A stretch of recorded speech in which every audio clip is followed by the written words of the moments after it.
सभी साथियों को नमस्कार। साथियों, आज की हमारी इस कक्षा का विषय बिंदु है दृष्टिबाधितों हेतु प्राथमिक व माध्यमिक स्तर पर विज्ञान शिक्षण की विधियों का प्रयोग। कोई भी शिक्षक अपने ज्ञान को किसी न किसी विधि द्वारा ही विद्यार्थी तक पहुंचाता है, या दूसरे शब्दों में कहूं तो शिक्षण विधि वह व्यवस्थित तंत्र है जिसके द्वारा अध्यापक शैक्षिक साधनों का प्रयोग विद्यार्थी में निश्चित परिवर्तन या परिणाम लाने के लिए करता है। शिक्षण विधियों में अनेकों प्रविधियां समाहित होती हैं तथा बिना प्रविधियों के शिक्षण विधियों का कोई अस्तित्व ही नहीं होता है। शिक्षण विधियां शिक्षण का एक साधन है जिनके माध्यम से शिक्षक अपने शिक्षण को और अधिक प्रभावशाली, रोचक तथा अपेक्षाकृत अस्थायी बनाता है। शिक्षण विधियां कोई यांत्रिक युक्ति नहीं है कि जिनके माध्यम से लक्ष्य और आंकड़ों को छात्रों तक पहुंचाया जाता है, बल्कि इनका लक्ष्य छात्रों को इस योग्य बनाना है कि वे अर्जित ज्ञान को व्यवहारिक रूप में प्रयोग करते हुए अपनी सृजनात्मकता तथा तर्कपूर्ण चिंतन शक्ति का विकास कर सके। कोई भी शिक्षण विधि शिक्षक, शिक्षार्थी तथा पाठ्यक्रम में घनिष्ठता एवं पारस्परिक क्रियाशीलता को सुनिश्चित करती है। देखिए, समस्त अध्ययन विधियां शिक्षक को यह बताती हैं कि प्रभावकारी शिक्षण किस प्रकार किया जाए, शिक्षण को प्रभावशाली कैसे बनाया जाए। जिस प्रकार सही मार्ग का अनुसरण किए बगैर वांछित लक्ष्य की प्राप्ति नहीं हो सकती, उसी प्रकार उचित शिक्षण विधि के अभाव में विज्ञान शिक्षण अधिगम के उद्देश्यों को प्राप्त नहीं किया जा सकता। यूं तो विज्ञान शिक्षण के लिए अनेकों शिक्षण विधियों की उपलब्धता है, किंतु शिक्षक का यह परम कर्तव्य है कि वह सर्वोत्तम विधि का चुनाव करे।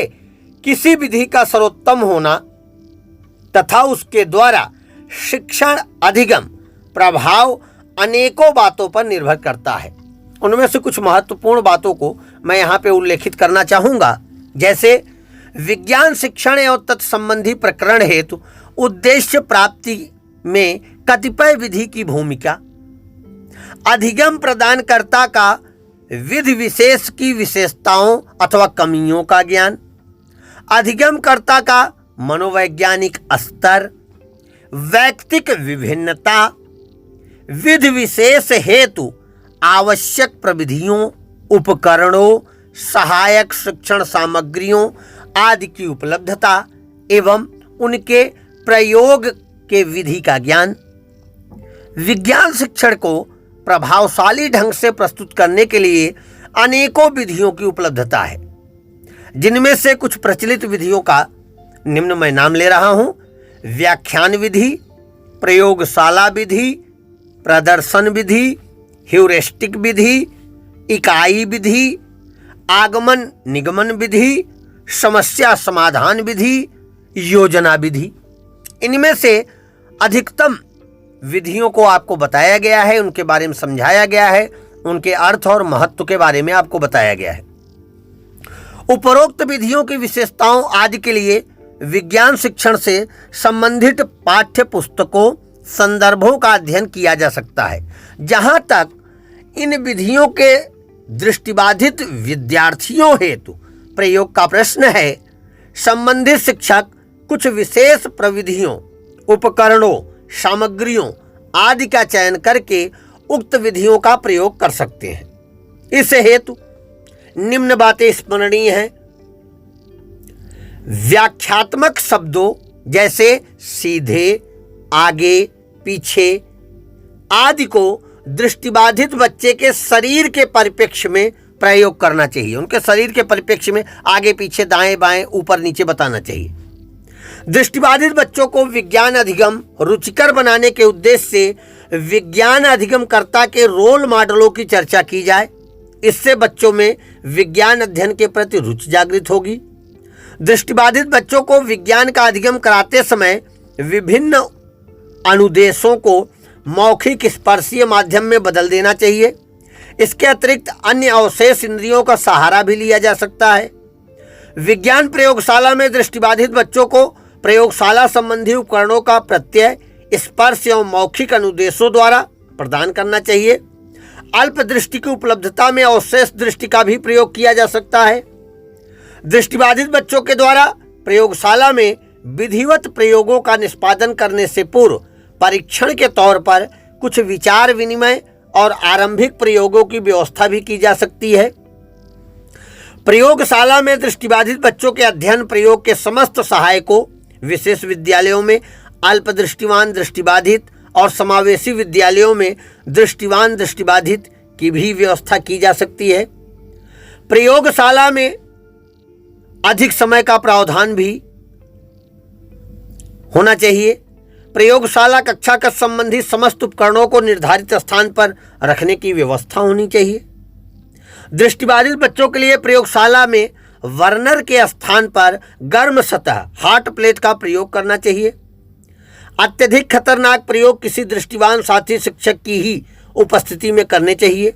यदि दृष्टिबाधित छात्रों के लिए ऐसे खतरनाक प्रयोग स्वयं करना उचित न हो तो उन्हें इस प्रकार के प्रयोगों का विवरण ब्रेल लिपि में प्रस्तुत किया जाना चाहिए। कक्ष विज्ञान शिक्षण अधिगम हेतु उपकरणों पाठ्यक्रम विधियों में अपेक्षित अनुकूलन करने चाहिए।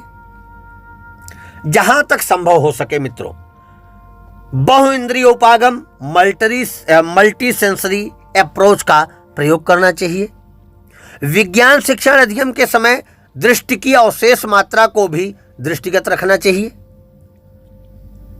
दृष्टिबाधित बच्चों के विज्ञान शिक्षक को यह भी ध्यान में रखना चाहिए कि दृष्टिवान बच्चे भी प्रकाश तरंगों, विद्युत, आकाशगंगा, इलेक्ट्रॉन, न्यूट्रॉन, प्रोटॉन, ध्वनि तरंगे आदि अनेक विज्ञान संबंधी प्रत्ययों को देख नहीं पाते, अपितु उनके प्रभाव के आधार पर प्रत्यय को स्पष्ट करते हैं। इसी प्रकार विज्ञान के अनेक प्रत्ययों को उनके प्रभाव के आधार पर दृष्टिबाधित बच्चों को समझाया जा सकता है। दूसरे शब्दों में कहूं कि दृष्टिमूलक प्रत्ययों और गैर दृष्टिमूलक विचारों में परिवर्तन किया जाना चाहिए। अवश्य ही इनमें परिवर्तन हो, जिससे हमारे दृष्टि दिव्यांग बालक एवं बालिकाओं को विज्ञान अधिगम करने हेतु सहायता मिले। आशा है विज्ञान अधिगम से संबंधित आपको महत्वपूर्ण जानकारी प्राप्त हुई होगी। आपको कैसा लगा कमेंट बॉक्स में जाएं, कमेंट करके बताएं। धन्यवाद।